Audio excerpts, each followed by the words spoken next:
She contacted someone named Teresita Valdehuesa, who was a former worker here in the kingdom, who committed lapses of fornication with many, many ministers and men.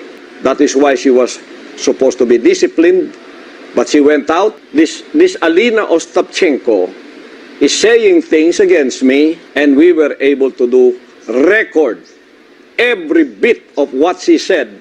Listen to her voice. Everything that you have said to Teresita Valdehuesa, who is a former worker here, who also backslid because of some lapses in immorality, we'll give you a sample of her voice that was recorded. Go. I'm fine, dear. I remember you, Bayo. And I'm so glad that I'm already out of the kingdom. And it's a miracle that how I exit from there. Because the time kasi I was so fanatic before. But when, time passed, I realized many things I can also share with you if you like. He asked me if I'm ready to dedicate my life. I said yes, because for me, I was thinking dedicate to God, so I never think about other stuff. And suddenly, he was on me already, and he was trying to pull my pants already off. And then things started to happen, and I understand that, oh my goodness, it's like I have to switch off my mind. I will not question, I will not ask if it's Father's will in my mind. That time, I will just not try not to feel anything like that. And because I was shocked by what's happening in the room. You have to prove that in court, because this is an international ministry and I have an international reputation. You will be sued by the kingdom in all places that you've called. We will not let this pass. Teresita Valdehuesa will be part of this. So better get your lawyers and defend yourself. We have lawyers all over the world. Wherever there is a kingdom, we have a general counsel in the name of Attorney Michael Green. In America, we have 18 lawyers who are observing all the happenings in the kingdom. We have financial consultants. We have lawyers who will defend the kingdom wherever it is being attacked. For the record po, yung pastoral na binanggit dito, si Ms. Alina, she gave her consent also to the playing of this video in this hearing. So, Ms. Teresita, meron po kayong testimonyang hinanda. Pwede nyo na pong basahin. You have the floor. Good morning po, Madam Chair, Honorable Senator Riza Hontiveros, and to Honorable Senator Francisco Tolentino, and to all the members of this august body. I come here today to share the truth that has been silenced for 3 decades because of great fear, and this is also on behalf of the many victims who have suffered in silence just like I have. I believe my testimony reflects their pain, struggles, and resilience. While I understand that this is aimed to aid in legislation, I am also grateful to be given this opportunity to inform those who still believe that Apollo Quiboloy has been innocent of the crimes he is accused of because he has never been. At the age of 17, I became a member of the church led by this man, Apollo Quiboloy, in 1980. I was a freshman student. I was eager and active in the community, even spending a significant portion of my college years living at the parsonage where he resided. In 1988, I made a difficult decision of my life to dedicate this to his ministry, driven by the belief that true fulfillment and salvation lay in serving God fully. This choice meant leaving behind my family, my career, and the person I once was. Despite the resistance of family and friends, I pursued my conviction. I joined a pioneering group that struggled to meet basic needs, but my desire to serve God fueled my persistence.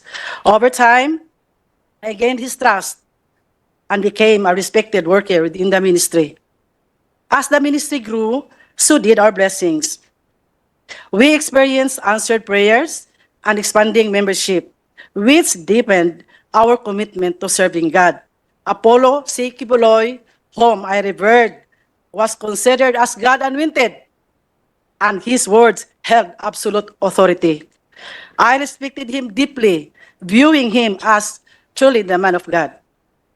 From the moment I dedicated my life to the ministry until 1993, I experienced a profound spiritual awakenings.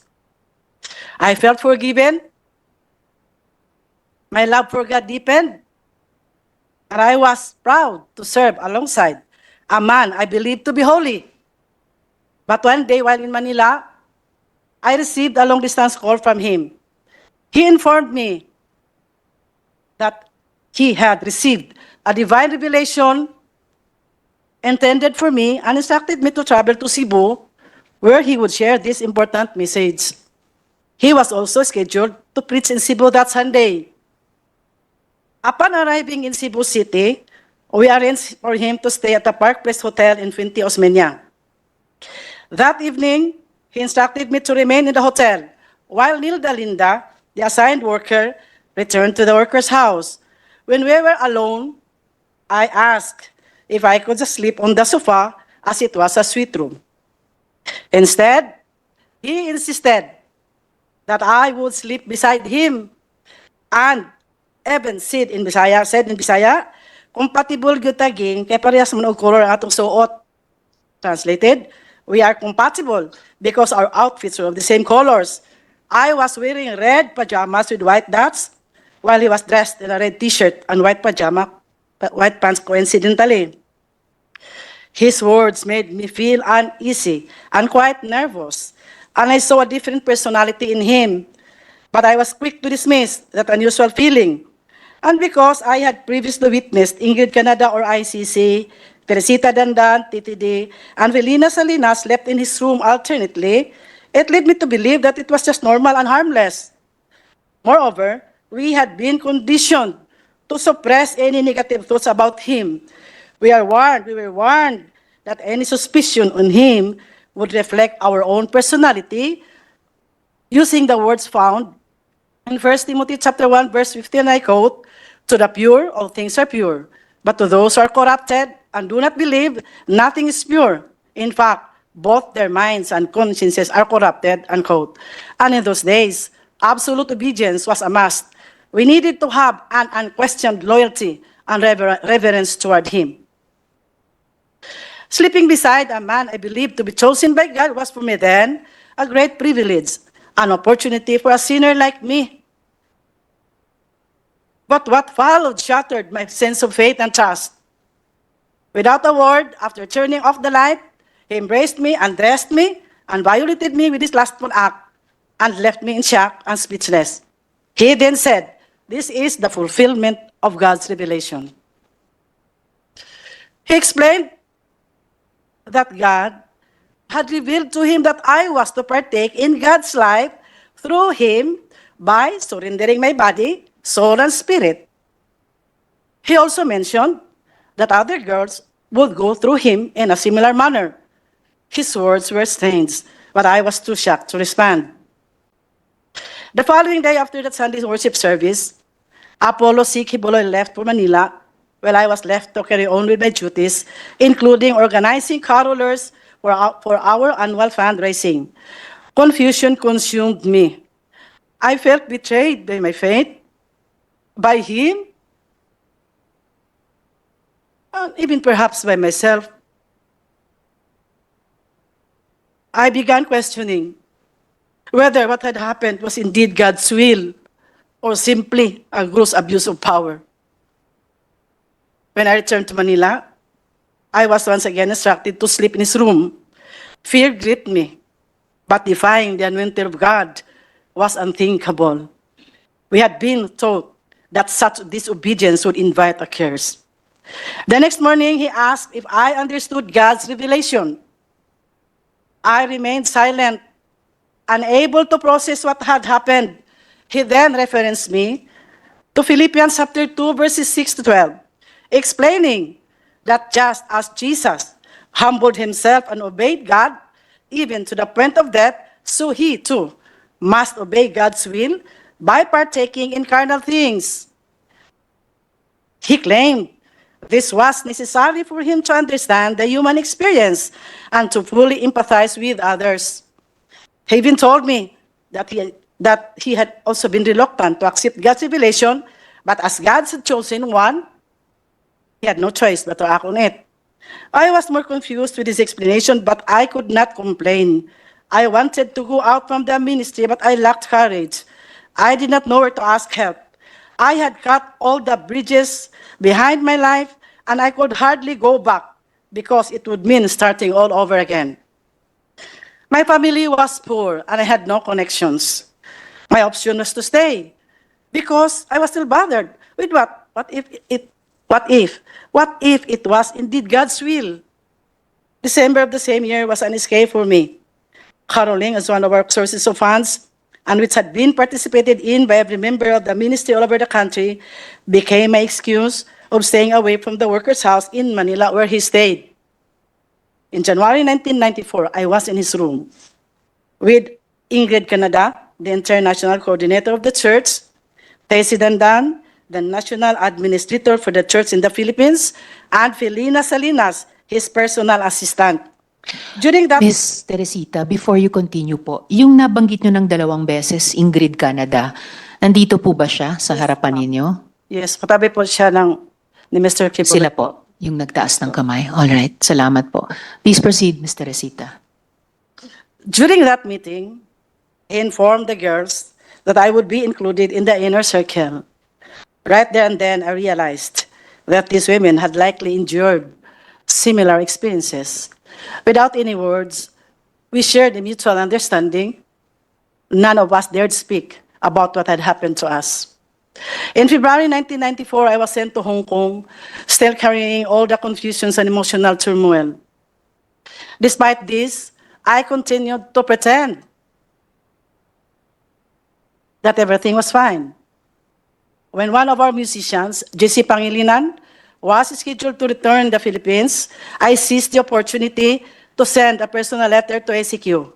In that letter, I poured out my feelings, openly expressing my emotional distress.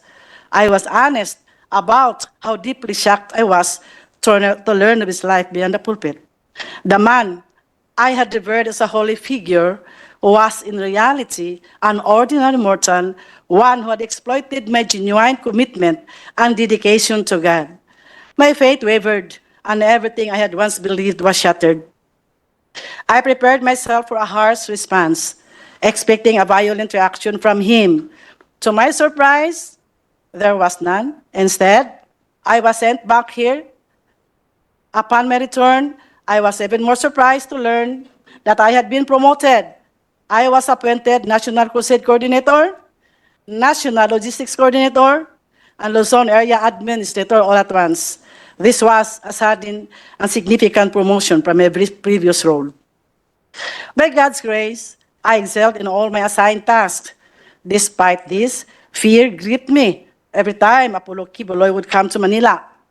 My only relief was when one of the girls would accompany him, giving me an excuse not to sleep with him. I kept myself busy, visiting satellite churches to distract my confusion and agony. One day, ICC confronted me saying, ACQ sensed my distance. I made my work an excuse. February 15, 1998, ACQ used me again. It was always out of fear that I obeyed, a fear mixed with anxiety that he might knew how I pretended to be extremely grateful that he allowed me to be a part of his physical life, because in all honesty, and God truly knew I was not. All the pent-up emotions suffocated me, that on the following day, while preparing for church, I collapsed. ACQ performed mouth-to-mouth resuscitation, but later I learned, he told others, that it was just a way for me to seduce him, labeling me as Jezebel the Temptress.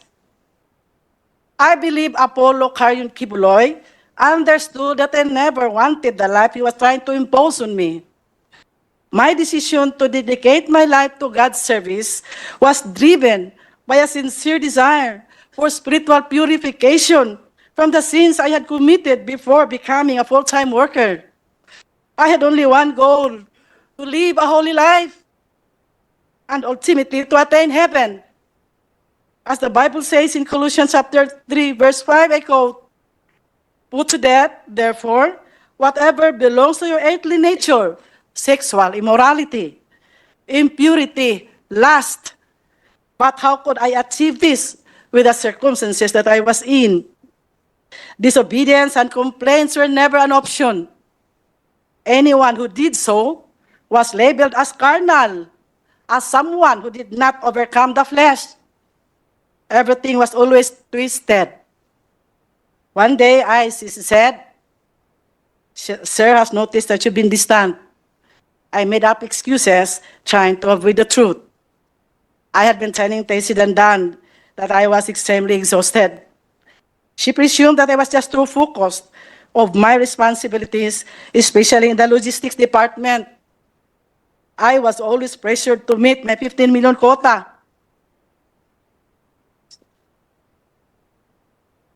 Every December on caroling season, if ever the sense that there was really something wrong with my belief, I was instructed to prepare my documents for my USA visa, and I believe realization came later when I already left from his group, that it was also to distance me from the workers and members here, that I might be able to tell his dark secret. I never wanted to go to America because inside of me were unresolved spiritual issues, confused mind that bothered me always. But my visa was approved. I then knew that I was to lead and plan for the fundraising to be done in America, and we would employ the same strategy of our money-making here in the country. In America, I witnessed the double standard life. What we prohibited in the Philippines, we did them there. We lived in luxury. We toured around. We dined in fine and expensive restaurants. We watched movies. Sky's the limit when they went shopping. I decided to stay in the apartment where the minister and his family lived. Despite the insistence of ICC to stay with them, I refused. I made a lot of excuses. Sapagkat, hindi ko po natin na kaming nasa Amerika ay masyadong nagpakasasa sa paggasta sa pera, na masyadong pinaghirapan ng mga kapatiran at ng mga full-time workers. Bilang namuno po sa crusades, evangelism at logistics departments, saksi po ako kung paano nagsakripisyo ang bawat isa para lang makapagbigay sa iba't ibang pangangailangan sa simbahan. Nakita ko na kahit pambili ng bigas ng membro, kailangan sakripisyo pa para lang maibigay sa simbahan, kahit gugutumin pa ang mga pamilya. Nasaksipan ko po na kahit last centavo para pamasahe, kailangang ibigay pa rin. Bahala nang maglakad papuntang simbahan ang mga mahihirap na membro. Hindi kinaya ng aking konsensya ang double standard life. Maraming workers ang napalo dahil sa panunood na ng sine, pero kami sa Amerika, halos linggo-linggo nanood ng sine, bawal sa amin ito dati. Naghirap ang maraming workers at members sa pagkaruling at pagsulisit sa bawat tao sa lahat ng dako dito sa ating bansa. May namatay, may na-aksidente, may nakulong, may mga na-rape pa na hindi na na-report. Dahil baka hindi paniwalaan at baka makapag-fasting pa dahil may kasalanan na itinago, kaya napahintulutang nangyari. Lahat may kota, di ba? Napakasakit po sa damdamin ko dahil ako po ang namuno sa mga fundraisings. After December season, ang mga members kailangang magtinda ng mga kakanin para maibigay sa mga pledges for alay kay Kristo, building funds, love offerings, television pledges, tithes, and others. And when they could not provide for their own foods, they would just resort to fasting. Meron din pa akong quota, 10 to 15 million pesos to raise in the month of December alone. I organized the carolers nationwide to meet my quota. We recruited and trafficked our young people from Mindanao and Visayas to carol in the provinces of Luzon and in the national capital region cities. Marami pong estudyante na Nobyembre pa lang kailangan nang mag-absent sa paralan at ang iba hindi na nakabalik sa pag-aaral dahil inuna ang simbahan, inuna ang pagkaroling, inuna ang paghanap ng pera. But nobody questioned where our income was spent. Sa mga buwan ng Pebrero hanggang Oktubre, ang ibang workers na nasa logistics department, kailangan mag-solicit na naman throughout the country using the permits of the different associations. Pag-asa ng buhay, Children's Way Foundation, tulong sa may kapansanan, handog ng pagmamahal, pagdamay sa dukha, Shivers for Christ. The supposed income na dapat ibigay sa mga beneficiaries sa mga nasabing associations, hindi naman talaga truthfully and honestly na ibigay. Only a little portion of the income was shared to the beneficiaries. Ang ibang workers naman, walang hinto sa pagtinda rin ng mga kakanin na may kota of 500 to 1,000 pesos a day, Monday to Saturday. Ito ang buhay ng mga workers na nasa logistics department. In America, they began to notice my indifference. ICC called my attention, stating there were reports from my assistant in the logistics department in Manila that I had secretly sent money to my family. Then, she informed me that ministers wrote letters to ACQ and reported that I tempted and fornicated with them during my visits to their satellite churches. I was so shocked to learn of the sudden accusations. I also wrote a letter and enumerated the real circumstances of my life with all the ministers I came in contact with in relation to our aggressive fundraising, being the National Logistics Coordinator. However, that was not enough. I was then forced to write a long letter of confession, making it appear that I was a sinner who committed all kinds of sins, including those I had committed before joining the ministry. I complied, believing that through this written confession, I would be totally forgiven from my old sins and burdens and be completely sanctified. In detail, I wrote everything I thought was considered sin I had committed from childhood until the present. I also implicated ACQ in my sins. It had the same tenor of the letter I wrote in Hong Kong in 1994. And this time, he was furious. Then ICC instructed me to revise my letter. I was told not to implicate ACQ and to state that I was the sole sinner and I was filthy. Upon realizing how angry ACQ was, I revised my letter out of fear and stated that I had sinned because I truly was filthy. In detail, I imagined sins. Ms. Teresita, yung paulit-ulit yung binabanggit na ICC, sino po yun? Ingrid Chavez Canada. Sila pa rin po. All right. Please In proceed. detail, I imagined sins and I made it appear that I had committed them all. That was how stupid I was to obey and exaggerate my story. Just to appease the anger of our leader, Apollo C. Kibuloy, not knowing it would become my death sentence later. My exaggerated story was then distributed to all his leaders and ministers, and they believed I was filthy, I was pervert, and I was wicked, painting me as the sole guilty party, while ACQ remained innocent. Little did I know this confession would lead to my condemnation within the ministry. And Ms. Teresita, pag sinasabi nyo ACQ, sino po yun? Apollo Carion Kibuloy po. All right. October 15, 1998, I was sent back here to receive a punishment through prayer and fasting in the guise of spiritual discipline. And the fasting they planned for me was beyond my imagination. It took me 7 months to suffer hunger and isolation in the mountain of Tamayong in Kalinan, Davao City.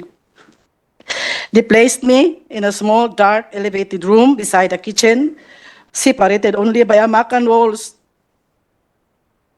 My bed was rough, made of uneven slabs, with exposed nails pressing into my back as I slept. I woke up this morning in pain, with no beatings, and the cold October nights left me shivering. I requested a blanket and a mat, but I was denied. Every day from 8 to 5 p.m., I followed a strict routine, regardless of the weather, enduring hunger and isolation. No one allowed near me, as I was labeled filthy and deserving of this punishment. Members were forbidden to speak to me. I was physically very weak and so depressed. I prayed that God would just take my life. Ilang beses po ako nanalangin na sana kunin na lang ako ng Panginoon. I started to question God and wondered if this was truly a divine process or simply human punishment. I asked myself, is this ACQ's way of retaliating because I rejected the life he imposed on me? It felt like vengeance and disguised as spiritual discipline. My only solace came from reading the Word of God from Genesis to Revelation over and over again. Every day was a struggle of faith. I struggled to believe that the process was still the perfect will of God for me.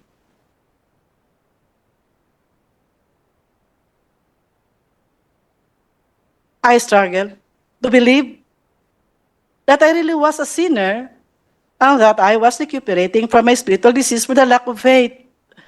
That was to justify my present pains and at least lighten my burden of loneliness. On January 8, 1999, I gave ACQ a resignation letter and I requested for a fare so that I can travel back to my home in my province. He did not approve my resignation letter. I pleaded to Ingrid, and like a child, I cried for help. But she remained untouched, telling me that it was a divine process. After that conversation, misery doubled. I had no money, and I was still physically weak, so there was no way for me to go out from the compound of the prayer mountain. Waiting for the restoration was the only alternative at the moment. If not for the comforting words of God, surely I would be totally gone out of my mind. They continually accused me of sins they alone knew, unimagined, that would always lead me into fasting. It eventually hardened my heart because I started to realize that the purpose of doing it was to totally break me down and to even slowly kill me.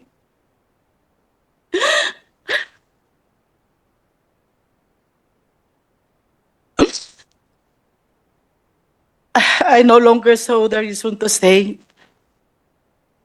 I submitted my resignation as a full-time volunteer worker for the second time. But Apollo Carion Kibuloy refused it again.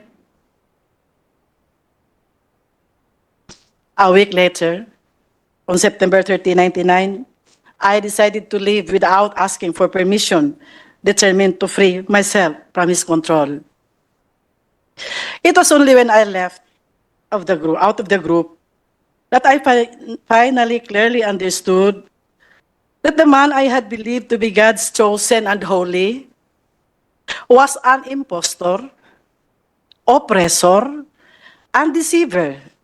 He manipulated me using his authority and power as God's anointed. I thank God that he took me out from his bondage, from that ambiguous feeling of fear mingled with so much love and loyalty to my Redeemer, Jesus Christ.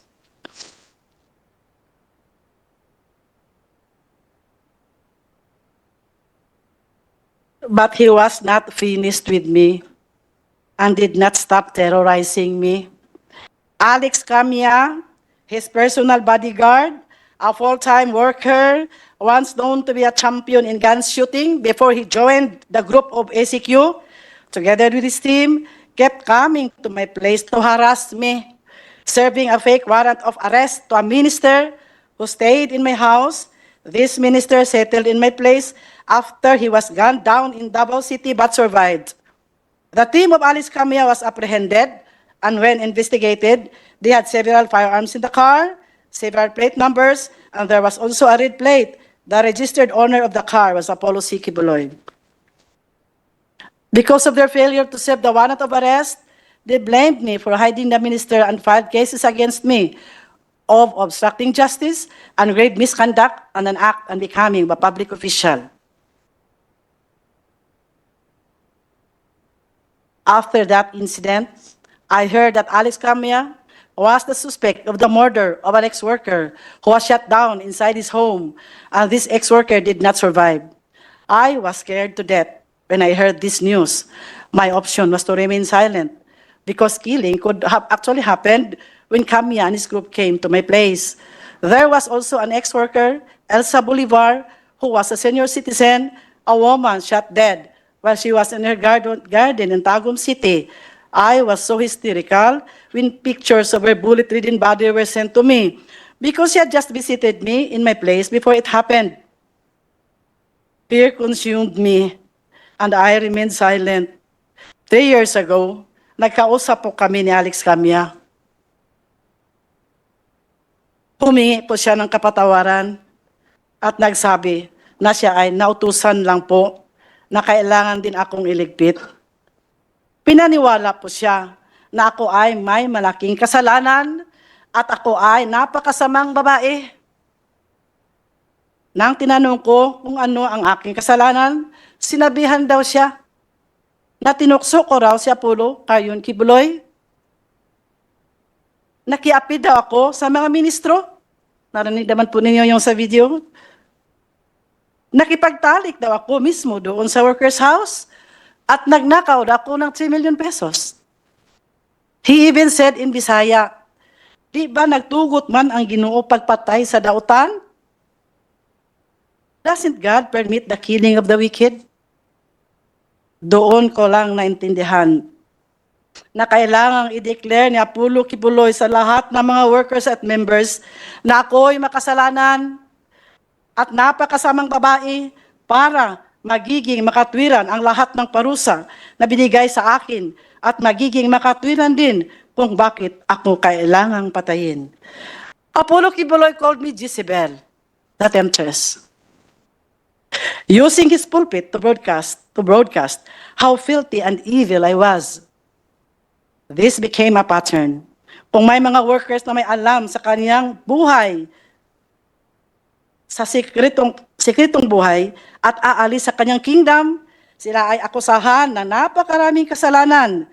He would always exaggerate their weaknesses at ipaniwala sa mga workers at members na sila ay umalis dahil may mga marumi at mga napakasamang mga tao.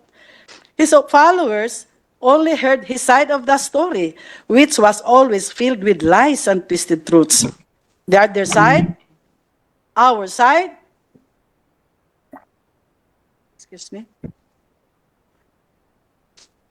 was never heard and was never allowed to be heard. They only believed whatever he fed them and even defended him and attacked those who defied their leader without investigating the truthfulness of the circumstances. Nakita naman po siguro natin kung paano siniraan ng mga workers at defenders ni Apollo Kibuloy ang mga testigo dito. Mga napakasamang descriptions para lang ipahiya ang mga nagsalita ng kanilang mga karanasan sa loob ng kanilang kingdom. Mga salitang hindi nababagay sa mga tinatawag na mga citizen ng kingdom of Jesus Christ.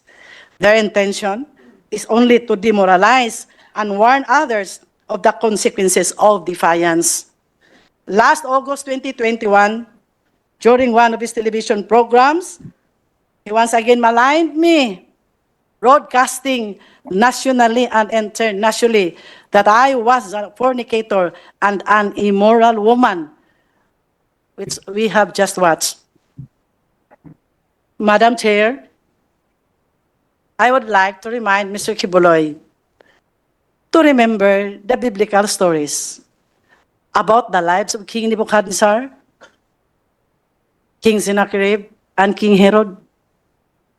All of them fell into the hands of the Lord. Nebuchadnezzar, you know that, was separated from his people and lived like a beast and ate grass for 7 years. King Sennacherib died a tragic death, murdered by his own sons. King Herod was struck by the angel of God, died, and his body was eaten by worms. Their sin was that they replaced God with themselves, considering themselves as gods and blaspheming the one true God. This is all, Madam Chair. Thank you.